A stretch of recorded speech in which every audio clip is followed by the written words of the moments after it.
রাগের মাথায় আপনি সন্তানকে বললেন তুই মর, ফেরেশতারা বলল আমিন। তোর ভবিষ্যৎ অন্ধকার, ফেরেশতারা বলল আমিন। রেগে মেগে আপনি আপনার মেয়েকে বললেন জীবনেও তোর কপালে স্বামীর ভাত জুটবে না, ফেরেশতারা আবারও বলল আমিন।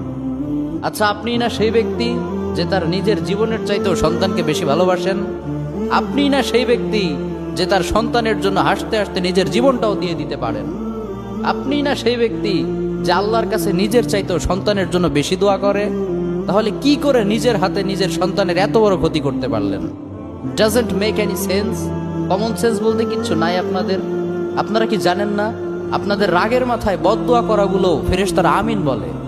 দাওয়াতুল ওয়ালিদ আলা ওয়ালাদি, বাবা মা তার সন্তানের জন্য যেই দোয়া করে সেটা ভালো হোক কিংবা বদদোয়া হোক, আল্লাহ সেটাই কবুল করে নেয়। এজন্য খবরদার, নেভার কার্স ইউর চিলড্রেন।